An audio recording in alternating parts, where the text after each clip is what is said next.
Sir ಹೇಳಿ sir.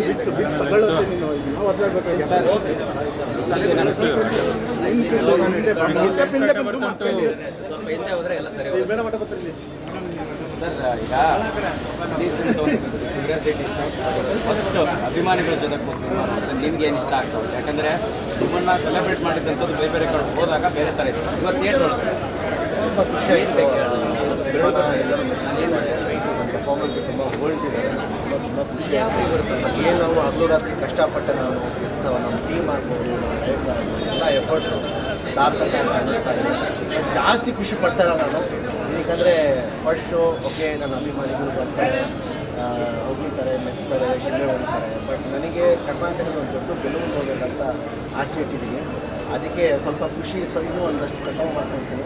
Success ದಿನ sir. ಈಗ ಬೆಸ್ಟ್ ಅಂದರೆ ಒಂದು ರಿಯಾಕ್ಷನ್ ಸಿಕ್ಕಿರೋಂಥದ್ದು ನಿಮಗೆ ಈ ಮುಂಚೆ ಸಿನಿಮಾ ನೋಡಿದ್ದು? ಪ್ರತಿಯೊಂದು ಕಣ್ಣಲ್ಲಿ ಇದೆಯಲ್ಲ ಸರ್, ಪ್ರತಿಯೊಂದು ಕಣ್ಣಲ್ಲಿ ಇದೆ. ಅದೇ ಸಾಕು, ಇನ್ನೇನು ಬೇಕು?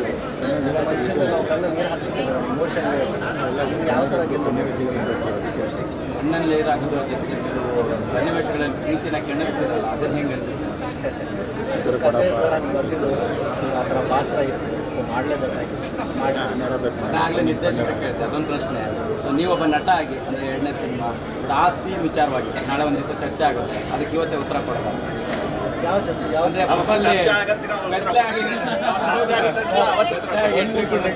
ಈಗ ಸೇಮ್ ಪ್ಯಾಟರ್ನ್ ಸಿನಿಮಾಗಳು ಮಾಡಿದ್ರೆ ಪೀಪಲ್ ನಿಮಗೆ ಗೊತ್ತು, ಜನ ಥಿಯೇಟರ್ ಬರ್ತಾ ಇಲ್ಲ ಅಂತ ಹೇಳ್ತಾರೆ. ಒಂದಷ್ಟು ಈ ಥರ ಎಲಿಮೆಂಟ್ಸ್ಗಳು ಇಟ್ಕೊಂಡ್ರೆ ಒಂದಷ್ಟು ಇಂಡಸ್ಟ್ರಿ ಬೆಳೆಯುತ್ತೆ. ಆಮೇಲೆ ಜನ ಈ ಥರ ಎಕ್ಸ್ಪೆಕ್ಟ್ ಮಾಡ್ತಿರ್ತಾರೆ.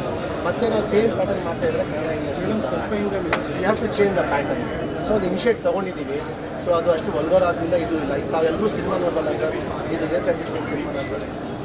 ನಾನು ನಿಮಗೆ ಕೇಳ್ತಾ ಇದ್ದೀನಿ, ಇದು ಎ ಸರ್ಟಿಫಿಕೇಟ್ ಸಿನಿಮಾನ ಅಥವಾ ಕನ್ನಡ ಸಿನಿಮಾ? ಈಗ ಅರ್ಥ ಆಗ್ತಿದೆ ನಿಮಗೆ? ನಾನು ಕೇಳ್ತೀನಿ ಸರ್, ಸೆನ್ಸಾರ್ ಬಗ್ಗೆ ನಾವೇ ಕ್ಲಾರಿಟಿ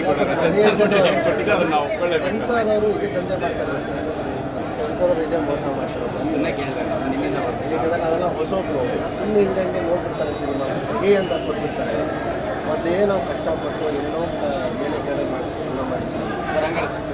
ನಿಮಗೂ ಕೂಡ ಸೆನ್ಸಾರಿಂದ ಸಿಕ್ಕಿರೋಂಥ ಸರ್ಟಿಫಿಕೇಟ್ ಬಗ್ಗೆ ಬೇಜಾರು ಎಂತ ನಿಮಗೆ ನಾನು ಇನ್ನೆಲ್ಲ ಕೇಳ್ತೇನೆ, ಎಲ್ಲಿದೆ ಎ ಸರ್ಟಿಫಿಕೇಟ್ ಯಾವ ಅಂಶಗಳು ಇದೆ, ಯಾವ ಡೈಲಾಗ್ಗಳು ಇದೆ ನಾನು ನಿಮಗೆ ಕೇಳ್ತೇನೆ. ಅದಕ್ಕೆ ನಾನು ಎಲ್ಲ ಕಡೆ ಪ್ರಚಾರ ಮಾಡಿದಾಗ ಫ್ಯಾಮಿಲಿ ಸಮೇತ ಮಕ್ಕಳು ಸಮೇತ ಆದರೆ ಇವರೆಲ್ಲ ಒಂದು ಸ್ವಲ್ಪ ರಾಜಕೀಯ ನಡೀತು ಅಂತ ಏನು ಹೇಳೋಕ್ಕಾಗಲ್ಲ. ಅವತ್ತೇ ನಾನು ಹೇಳಿ ಬಂದೆ, ಪರವಾಗಿಲ್ಲ ಸರ್, ನಿಮಗೆ ಕೊಟ್ಟಿದ್ರಲ್ಲ ಅದನ್ನು ಹಂಗಾರೆ ನೀವೇ ರಾಜಕಾರಣಿ ಮಾಡಿ ನಿಮಗೂ ರಾಜಕೀಯ ಆಗುತ್ತೆ. ಈಗ ಅರ್ಥ ಆಯ್ತಾ ಸರ್ ನಿಮಗೆ? ಏನೂ ಮಾಡೋಕ್ಕಾಗಲ್ಲ. ನಾವುಗಳು ಸ್ವಲ್ಪ ಕ್ರಮ ತಗೊಳ್ಳಿ. ಯಾಕೆಂದರೆ ನಿಮ್ಮ ಮಾಧ್ಯಮದವರು ಒಂದಷ್ಟು ಶಕ್ತಿ ದೇವರು ಕೊಟ್ಟಿದ್ದಾರೆ, ನಾವುಗಳು ಕೊಟ್ಟಿದ್ದೀವಿ. ನಿಮಗೆ ಸ್ವಲ್ಪ ವಾಯ್ಸ್ ರೇಸ್ ಮಾಡಿ, ಅದೆಲ್ಲ ನಿಮ್ಮ ಪರ ನಿಂತ್ಕೊಂಡು. ಇನ್ನು ಯಾವೊಂದು ಕಲಾವಿದನಿಗೆ ಇನ್ನು ಯಾವೊಂದು ಸಿನಿಮಾ ಹೊಸಕ್ಕೆ ಅನ್ಯಾಯ ಆಗಿದೆ. ಒಟ್ಟಲ್ಲಿ ಇಬ್ಬರು ಸೂಪರ್ ಸ್ಟಾರ್ಗಳು ನೆನೆಸ್ಕೊಂಡ್ರೆ ಈ ಸಿನಿಮಾ ಸರ್ ಏನಕ್ಕಂದರೆ ಅವ್ರ ಬ್ಲೆಸ್ಸಿಂಗಲ್ಲೇ ನಾನು ಇವತ್ತು ಏನು ಅಪ್ಪು ಸರ್ನ ನಾನು ಚೈಲ್ಡ್ಹುಡ್ ನೆನೆಸ್ಕೊಂಡ್ರೆ ಅವ್ರು ಬಿಟ್ಟರೆ ಮೆಮೊರೀಸ್ ಬಿಟ್ಟರೆ ನನಗೆ ಯಾವ ಮೆಮೊರೀಸು ಇಲ್ಲ. ನಾನು ನೋಡೋಕೆ ಅವ್ರು ತುಂಬ ಸಪೋರ್ಟಿವ್ ಆಗಿದೆ, ತುಂಬ ಹೇಳ್ಕೊಟ್ರು. ಅದು ಹಾಗೆ ನಾನು ಯಾವಾಗ ಕನ್ನಡ ಇಂಡಸ್ಟ್ರಿಯಲ್ಲಿ ಕಾಲಿಟ್ಟೆ, ಫಸ್ಟ್ ಹೆಜ್ಜೆ ಇಟ್ಟಾಗ ನನಗೆ ಯಾರೂ ಸಾಥ್ ಕೊಟ್ಟಿಲ್ಲ. ತಮ್ಮೆಲ್ಲರೂ ಗೊತ್ತು ಹಾಗೆ ನಮ್ಮ ಅಣ್ಣನೇ ದರ್ಶನ್ ಅವರೇ ನನಗೆ ನಿಂತಿದ್ದು, ನನ್ನ ಅಣ್ಣನಾಗಿ. ಸೊ ಯಾವತ್ತೂ ನಾನು ನೆನೆಸ್ಕೊಳ್ತೀನಿ, ಯಾವತ್ತೂ ಅವ್ರ ಮಾತು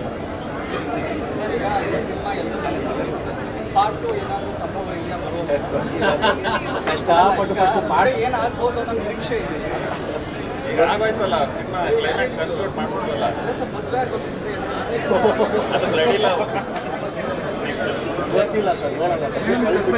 ಜನ ಹೇಗೆ ಸ್ವೀಕರಿಸ್ತಾರೆ, ಯಾವ ರೀತಿ ನಾವು ಗೆಲ್ಲಿಸ್ತಾರೆ ನೋಡೋಣ ಸರ್. ನಿಮಗೆ ಐಡಿಯಾ ಇಲ್ಲ, ನೀವು ಹೇಳಿದ್ರಲ್ಲ ಡಿಸ್ಕಸ್ ಮಾಡ್ತೀವಿ.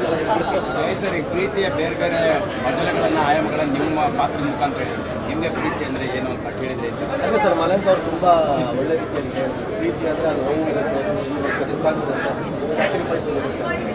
ಇವತ್ತಿನ ಜನ್ರೇಷನ್ ಲವ್ವಲ್ಲಿ ಯಾವ ರೀತಿ ಮಾಡ್ತಿದ್ದಾರೆ, ಯಾವ ಸಮಯದಲ್ಲಿದ್ದಾರೆ, ಅವ್ರಿಗೂ ಸ್ವಲ್ಪ ಈ ಥರ ಒಂದು ಲವ್ ಸ್ಟೋರಿ ತೋರಿಸೋಣ ಅಂತೀವಿ. ಯಾರಿಗೆ ಸಿಗಬೇಕು, ಯಾರು ಕಳ್ಕೊತಾರೆ ಅನ್ನೋದು ಯಾರಿಗೆ ಸಿಗಬೇಕು, ಸ್ವಲ್ಪ ಮೆಚೂರಿಟಿ ಇಟ್ಕೊಳ್ಬೇಕು ಈ ಜೀವನದ ಡಿಸಿಷನ್ಸ್ಗಳಲ್ಲಿ. ಹೇಗಂದರೆ ಒಂಚೂರು ಮೇಲೆ ಕಡೆ ಆಯಿತು ಅಂದರೆ ಪಾಪ ಅವರ ಜೀವನ ಅವ್ರ ಸರ್ವನಾಶ ಅದಕ್ಕೆ ನಾನು ಥ್ಯಾಂಕ್ ಯು ಸರ್.